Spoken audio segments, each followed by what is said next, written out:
ফজরের নামাজের 2 রাকাত সুন্নত নামাজ আদায় করে নবীজি সাল্লাল্লাহু আলাইহি ওয়াসাল্লামের শেখানো এই দোয়াটি 10 বার পাঠ করতে পারলে আপনার ঘর থেকে অভাব অনটন আল্লাহ তাআলা দূর করে দিবে।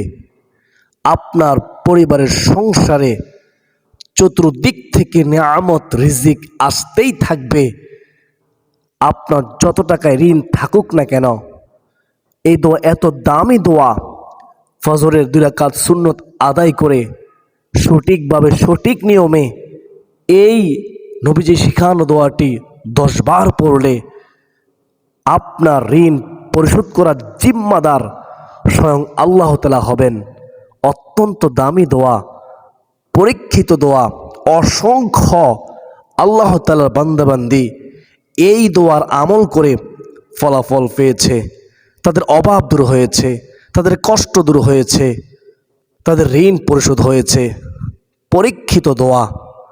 তো আমার বিশ্বাস, আপনারা যারা চান ঘরের মধ্যে বরকত, ঘরের মধ্যে শান্তি রহমত, যারা চান রিজিকে বরকত, যারা চান ঋণের বোঝা থেকে বাঁচতে, ঋণ পরিশোধ করতে, তারা এই দোয়ার আমল আজকে শিখবে এবং আজ থেকেই এই দোয়ার আমল শুরু করবে ফজরের 2 রাকাত সুন্নত নামাজ আদায় করে।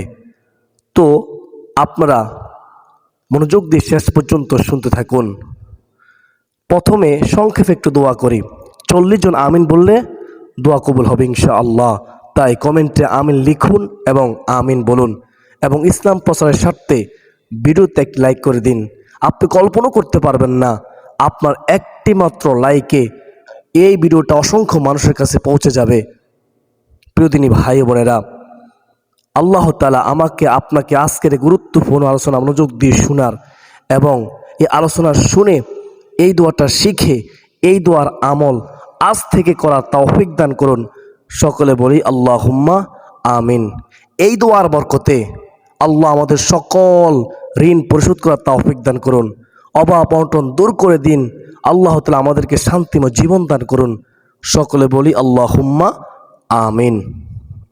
তো আপনারা শুনেন, আপনারা কিভাবে ফজরের নামাজের 2 রাকাত সুন্নত নামাজ আদায় করে এই দোয়ার আমল করবেন। আমি আজকে 2টি পার্টে আলোচনা করব। প্রথম পার্টে আলোচনা করব ফজরের নামাজের গুরুত্ব, ফজরের নামাজের 2 রাকাত সুন্নতের কত দাম, আল্লাহর কাছে কত প্রিয় এই 2 রাকাত সুন্নত আমি গুনাহগার বলে দেব। নামাজ সম্পর্কে সংক্ষিপ্তভাবে আলোচনা করব। আর দ্বিতীয় পার্টে সর্বশেষ আলোচনা করব এই দোয়ার আমল সম্পর্কে ইনশাআল্লাহ। তো চলুন আমরা জেনে নেই। প্রথম পার্টে আলোচনা করি। ফজরের নামাজ এত দামি নামাজ, ফজরের 2 রাকাতের সুন্নতের এত দাম।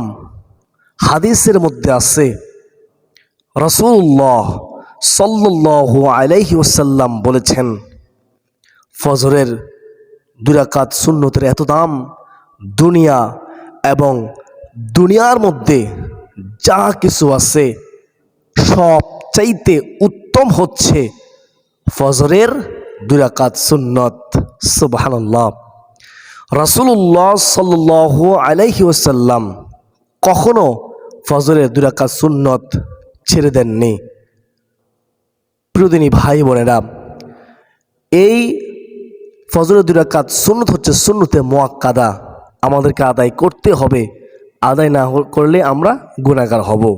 রাসূলুল্লাহ সাল্লাল্লাহু আলাইহি ওয়াসাল্লাম বলেন, ফজরের নামাজ আমার যে উম্মত আদায় করবে সে মহান আল্লাহ রাব্বুল আলামিনের জিম্মায় চলে যাবে, আল্লাহর নিরাপত্তায় সে চলে যাবে।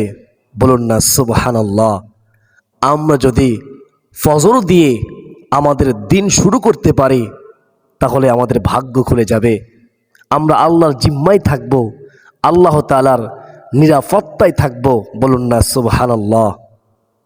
সারা দিন আমরা যখন এই বিপদের মধ্যে পড়ে যাব, হঠাৎ করে এই বিপদ থেকে আল্লাহ নিজ কুদরতি হাতে আমাদেরকে হেফাজত করবেন। আমাদের এই বিশ্বাস থাকতে হবে।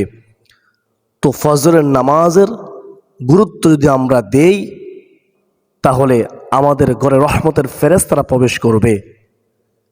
আর যারা ফজরের নামাজ না পড়ে ঘুমিয়ে থাকে, তারা হতভাগা, কপাল ফোড়া। হাদিসের মধ্যে আছে, রাসূলুল্লাহ সাল্লাল্লাহু আলাইহি ওয়াসাল্লাম বলেছেন, আমার যে উম্মত ফজরের নামাজ না পড়ে ঘুমিয়ে থাকে, শয়তান তার কর্ণগহ্বরে পেশাব করে দেয়। নাউজুবিল্লাহি মিন জালিক। শয়তান যখন ওই বেনামাজের কানের মধ্যে পেশাব করে দেয়, তখন তার সারাদিনে কাজের মধ্যে বরকত থাকে না। সে যখন ঘুম থেকে উঠে, তখন তার মনে শান্তি থাকে না, ঘুমে তৃপ্তি থাকে না, সারাদিন অলস্য ভাব তার মধ্যে থাকে, তার কাজের মধ্যে মন বসে না। ছাত্র হলে পড়ালেখা মন বসে না, মহিলা মা বোন হলে সংসারের কাজের মধ্যে মন বসে না। অর্থাৎ সারাদিন জানি কেমন জানি তার কাছে মনে হবে, আফসুস লাগবে। প্রিয়দিনী ভাই বোনেরা, তো আমরা ফজর সময় ঘুমিয়ে থাকবো না, আমরা ফজরের নামাজ আদায় করবো ইনশাআল্লাহ।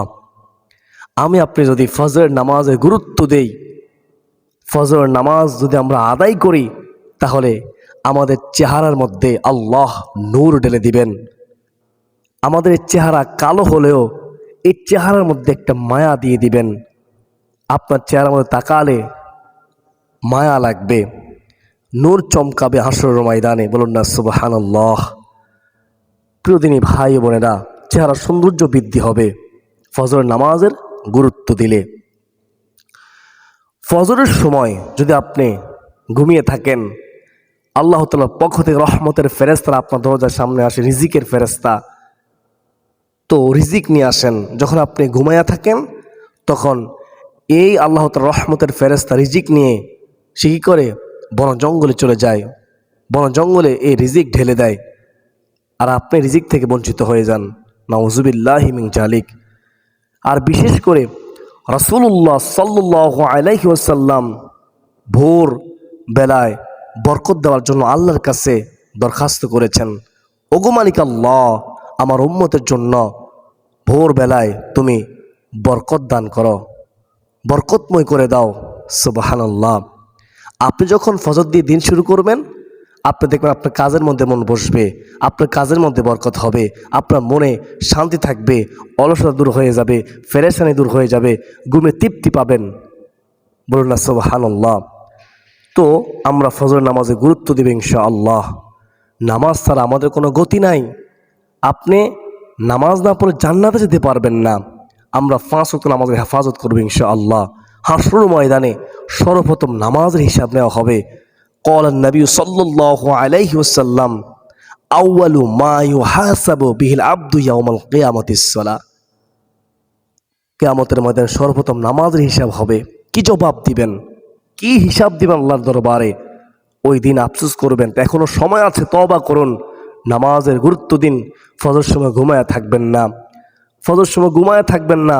যদি জীবনে সফলতা অর্জন করতে চান, রিজিকে বরকত চান, হায়াতে বরকত চান, জীবনে উন্নতি চান, তাহলে আপনারা ফজর নামাজে গুরুত্ব দিন। প্রিয়দিনী ভাই বোনেরা, তো আমি সংক্ষেপে ফজর নামাজ সম্পর্কে বলেছি। এখন শুনেন, আপনি ফজর নামাজ পড়ার জন্য যখন উঠবেন, তখন আপনি কি করবেন, আর কিভাবে আপনি ফজর 2 রাকাত সুন্নত আদায় করে এই দোয়ার আমল করবেন। এখন শুনবেন মনোযোগ দিয়ে, খুব গুরুত্বপূর্ণ আমল, শক্তিশালী আমল, পরীক্ষিত আমল। তো আপনি যখন রাতে ফজরের নামাজ আদায় করার জন্য জাগ্রত হবেন, ঘুম থেকে উঠবেন, সাথে সাথে আপনি এই মাসনুন দোয়াটি পড়বেন। এই দোয়াটি রাসূলুল্লাহ সাল্লাল্লাহু আলাইহি ওয়াসাল্লাম ঘুম থেকে জাগ্রত হয়ে পড়তেন। আলহামদুলিল্লাহিল্লাযী আহইয়ানা বা'দামা আমাতানা ওয়া ইলাইহিন নুশুর।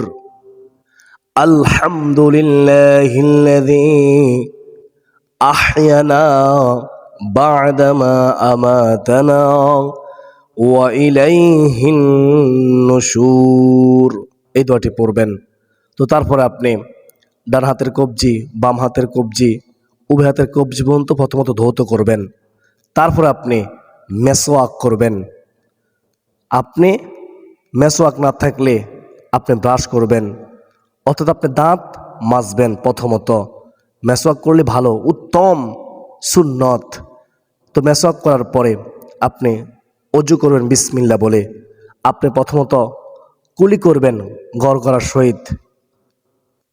কুলি করার পর নাকে পানি দিবেন, মুখমণ্ডল ধৌত করবেন। আপনি ডান হাত বাম হাতের কোণে পর্যন্ত ধৌত করবেন, মাথা মাসে করবেন। তারপর আপনি পা ধৌত করবেন।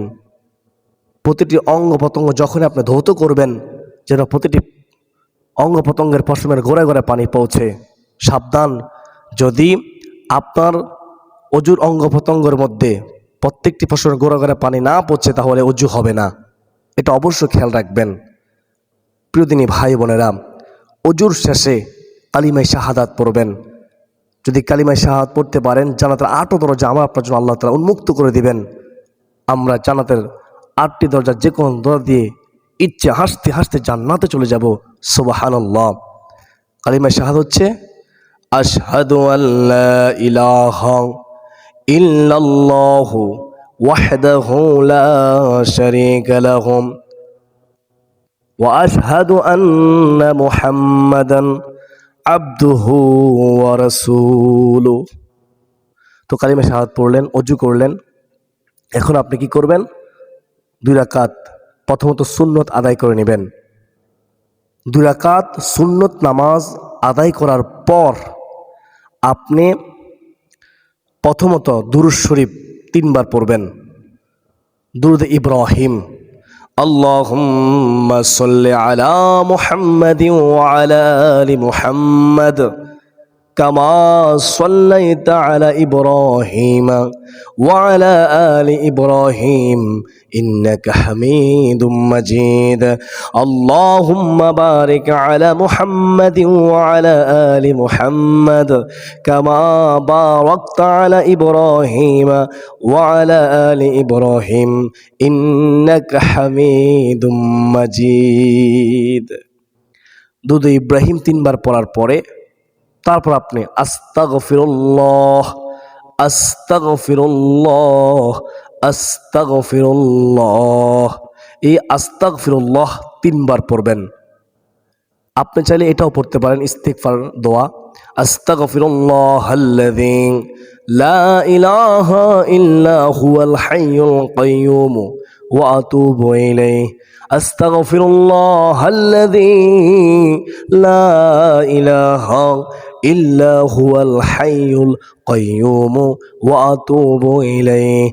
আস্তাগফিরুল্লাহাল্লাযী লা ইলাহা ইল্লা হুয়াল হাইয়ুল কাইয়্যুম ওয়া আতুবু ইলাইহি। এই ইস্তিগফার 3 বার পড়বেন অথবা আস্তাগফিরুল্লাহ 3 বার পড়বেন। আপনার কাছে যেটা সহজ মনে হয়, যেটা আপনি পারবেন, সেটাই আদায় করবেন ইস্তিগফার। ইস্তিগফার সম্পর্কে আমরা কম বেশ সবাই জানি। ইস্তিগফার সম্পর্কে আল্লাহ ওয়াদা করেছেন আমাদেরকে ক্ষমা করবেন, আমাদের রিজিকের মধ্যে বরকত দিবেন, সন্তানের প্রয়োজন হলে সন্তান দিবেন। আল্লাহর ওয়াদা, একবার ভেবে দেখেন। ইন্নাকা লা তুখলিফুল মিআদ, নিশ্চয় আল্লাহ তাআলা ওয়াদা পূর্ণ করেন, ওয়াদা বরখলাপ করেন না। সুবহানাল্লাহ। আল্লাহ ওয়াদা করেছেন জান্নাত দিবেন, আমাদের জন্য নদী নালা প্রবাহিত করবেন, রহমতের বৃষ্টি দিবেন, মাঠের ফসলের মধ্যে বরকত দিবেন, হায়াতে রিজিকে বরকত দিবেন, সম্পদ দিয়ে আমাদেরকে শক্তিশালী করবেন। এটা আল্লাহর ওয়াদা। আর ইস্তিগফার সম্পর্কে রাসূলুল্লাহ সাল্লাল্লাহু আলাইহি ওয়াসাল্লাম সুসংবাদ দিয়েছেন কি, যত বড় কঠিন বিপদ হোক, বিপদ থেকে মুক্তির পথ আল্লাহ খুলে দিবেন, হতাশা দূর করে দিবেন, আর এমন উৎসত রিজিক দিবেন যা আমি আপনি কল্পনাও করিনি, অর্থাৎ গায়বী সাহায্য পাবো ইস্তিগফার আমলের বরকতে। তো সংক্ষেপে বলেছি, ইস্তিগফার অসংখ্য উপকারিতা রয়েছে, আমরা সেদিকে যাচ্ছি না। তো ইস্তিগফার পড়বেন 3 বার। তো ইস্তিগফার 3 বার পড়ার পরে আপনারা দোয়ায়ে ইউনুস আপনারা 1 বার পড়বেন, 1 বার পড়লেই হবে, অথবা 3 বার অথবা 7 বার পড়তে পারেন, 1 বার পড়লে হবে ইনশাআল্লাহ। দোয়ায়ে ইউনুস সম্পর্কেও আল্লাহ তাআলা ওয়াদা করেছেন, ফাস্তাজাবনা লাহু ওয়া নাজ্জাইনাহু মিনাল গাম্মি ওয়া কাযালিকা নুনজিল মুমিনিন। আমি আমার বন্ধু হযরত ইউনুস পয়গম্বরকে মাছের পেট থেকে যেভাবে উদ্ধার করেছি, বিপদ থেকে উদ্ধার করেছি, আমার ইমানদার বান্দা বান্দিরা যদি এই দোয়ার মাধ্যমে আমি আল্লাহ তাআলার কাছে সাহায্য চাই, আমি আল্লাহ তাআলার কাছে রিজিক চাই, আমি আল্লাহ তাআলার কাছে দোয়া করে, তাহলে আমি আল্লাহ তাদেরকে সাহায্য করব, রিজিক দেব, তাদের দোয়া কবুল করব, তাদের ডাকে সাড়া দেব। এটা আল্লাহর ওয়াদা। সুবহানাল্লাহ। হযরত ইউনূস পয়গম্বর এই দোয়ার মাধ্যমে বিপদ থেকে উদ্ধার পেয়েছেন। লা ইলাহা ইল্লা আনতা সুবহানাকা ইন্নী কুনতু মিনাজ জালিমিন। একবার পড়লেই হবে ইনশাআল্লাহ। লা ইলাহা ইল্লা আনতা সুবহানাকা ইন্নী কুনতু মিনাজ জালিমিন। অর্থ কি? লা ইলাহা ইল্লা আনতা, আল্লাহ তুমি ছাড়া কোনো ইলাহ নেই, কোনো উপাস্য নেই, কোনো মাবুদ নেই। সুবহানাকা, আমি তোমার পবিত্রতা বর্ণনা করতেছি। ইন্নী কুনতু মিনাজ জালিমিন, নিশ্চয় আমি জালেমদের অন্তর্ভুক্ত, আমি সীমালঙ্ঘনকারী। কি বিনয় দোয়ার মধ্যে। হাদিসের মধ্যে আছে, যদি ইউনূস পয়গম্বর মাছের পেটে থাকা অবস্থায় এই দোয়া পাঠ না করত, তাহলে কিয়ামত পর্যন্ত হযরত ইউনূস পয়গম্বর মাছের পেটেই থাকতো। তাহলে কি বুঝতে পারলেন এই দোয়াটা কতটা গুরুত্বপূর্ণ দোয়া। 40 দিন মাছের পেটে থাকা অবস্থায় সর্বশেষ এই দোয়া পাঠ করার কারণে আল্লাহ তাকে বিপদ থেকে উদ্ধার করেছেন। তো আমরা দোয়া ইউনূস পড়বো মহাব্বত থেকে, বিশ্বাস থেকে, আল্লাহকে সন্তুষ্ট করার জন্য ইনশাআল্লাহ একবার। তারপরে ইসমে আজম একবার পড়বেন, একেবারে সহজ ছোট ইসমে আজম, ইয়া জাল জালালি ওয়াল ইকরাম। একবার পড়লেই হবে, চাই আপনি 3 বার পড়তে পারেন অথবা বেশিও পড়তে পারেন, এটা আপনার ইচ্ছা। ইয়া জাল জালালি ওয়াল ইকরাম, ইয়া জাল জালালি ওয়াল ইকরাম। হে মহিমাময় সম্মানের অধিকারী আল্লাহ। এটি ইসমে আজম আমরা পড়ব। হাদিসের মধ্যে আছে ইসমে আজমের মাধ্যমে দোয়া করলে আল্লাহ সেই দোয়া ফেরত দেয় না, যা চাওয়া হয় তাই কবুল করেন। এখন শর্ত হলো হারাম থেকে বেঁচে থাকা, দৃঢ় ইয়াকিন রাখা, দৃঢ় ইয়াকিন রেখে আল্লাহকে সন্তুষ্ট করার জন্য আমলটি করা। অবশ্যই হারাম থেকে বেঁচে থাকতে হবে, তাহলে আমল কবুল হবে। তো ইসমে আজম একবার পড়ার পরে তারপরে আপনি নবীজি সাল্লাল্লাহু আলাইহি ওয়াসাল্লামের শিখানো এই দোয়াটি 10 বার পড়বেন। চাইলে আপনি 3 বার পড়তে পারেন, চাইলে আপনি একবারও পড়তে পারেন। তা আমরা তো গুনাহগার, আমরা তো পাপী। একবার পড়লে কবুল নাও হতে পারে, 3 বার পড়লে কবুল নাও হতে পারে। তো আমরা 10 বার পড়ব। এই 10 বারের মধ্যে একবার হলো কবুল হবে ইনশাআল্লাহ। আমরা চেষ্টা করব সহিশুদ্ধ করে পড়ার, আমরা চেষ্টা করব দৃঢ় বিশ্বাস থেকে পড়ার। আমরা তওবা করব যদি আমরা হারামের সাথে জড়িত থাকি, যে আল্লাহ আমি আর হারাম ভক্ষণ করব না, আজ তওবা করতেছি, তুমি আমাকে ক্ষমা করে দাও, আমার তওবা কবুল করো। আগে তওবা করে নেবেন। যদি আপনি হারামের সাথে জড়িত থাকেন তাহলে আমল কবুল হবে, অন্যথায় আমল করে কোনো ফায়দা হবে না। তো আপনি এই দোয়াটি পড়বেন 10 বার। দোয়াটি কি?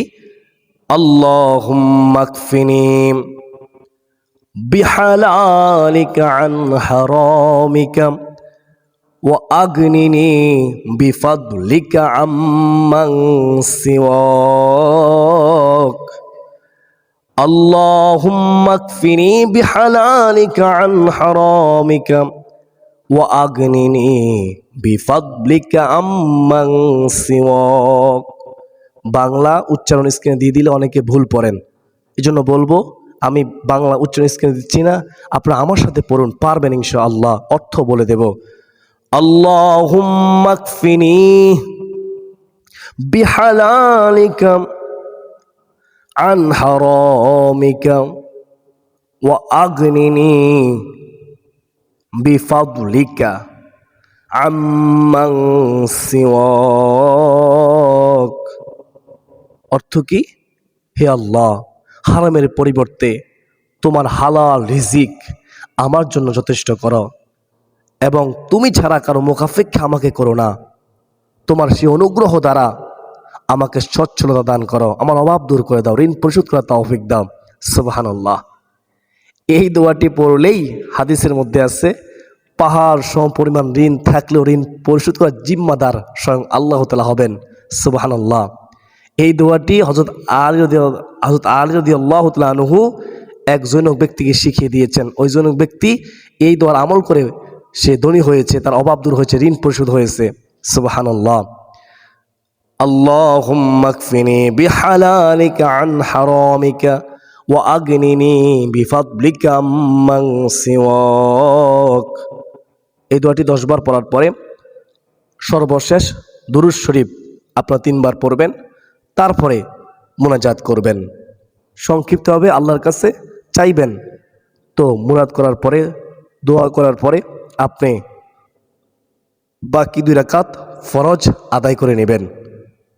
তো এভাবে যদি আপনি যখনই ফজরের সময় হবে, ফজরের নামাজ পড়তে উঠবেন, ফজরের নামাজ পড়বেন, সুন্নত নামাজ আদায় করে এভাবে আমল করলে আশা করা যায় যদি আপনি কয়েকদিন এভাবে আমল করতে পারেন, নিজ চোখে ফলাফল থেকে অবাক হয়ে যাবেন। অত্যন্ত দামি দোয়া, পরীক্ষিত দোয়ার আমল।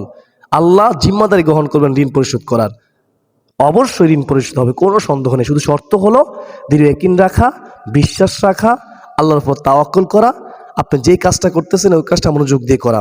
কৃষিকাজ করতেছেন, ওই কৃষিকাজটা মনোযোগ দিয়ে করেন। কৃষির মধ্যে বরকত দিয়ে আল্লাহ আপনার অভাব দূর করে দিবে। ব্যবসা করতেছেন, ব্যবসা ছোট হোক, আপনি মনোযোগ দিয়ে করেন, সৎভাবে করেন।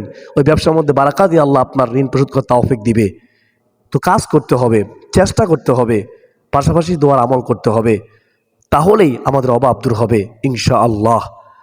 তো আল্লাহ তাআলা আমাকে, আপনাকে, আমাদের সবাইকে নামাজের হেফাজত করার, যখন আমরা ফজর নামাজ পড়ার জন্য উঠবো, ফজর নামাজ পড়বো, 2 রাকাত সুন্নত পড়ে এইভাবে এই দোয়ার আমল করার, এই দোয়ার মাধ্যমে আল্লাহ তাআলার কাছে ঋণ থেকে মুক্তি কামনা করার, অভাব থেকে মুক্তি কামনা করার, দোয়া করার, সাহায্য চাওয়ার তৌফিক দান করুন। সকলে বলি আল্লাহুম্মা আমিন। আল্লাহ, যারা আজকের এই ভিডিওতে লাইক দিয়েছে, কমেন্টে আমিন লিখেছে, ভিডিওটি শেয়ার করে দিয়েছে, ও মালিক আল্লাহ, তুমি সবাইকে জীবনে একবার হলেও হজ্জে বাইতুল্লাহ নসিব করো। সকলে অভাব অনটন দূর করে দাও আল্লাহ, সকলে পেরেশানি দূর করে দাও, বিপদ আপদ দূর করে দাও। আল্লাহুম্মা আমিন ইয়া আরহামার রাহিমিন। আসুন এ পর্যন্তই, সকলে সুস্বাস্থ্য কামনা করে বিদায় নিচ্ছি। ওয়া মা আলাইনা ইল্লাল বালাগ। আসসালামু আলাইকুম ওয়া রাহমাতুল্লাহি ওয়া বারাকাতুহু।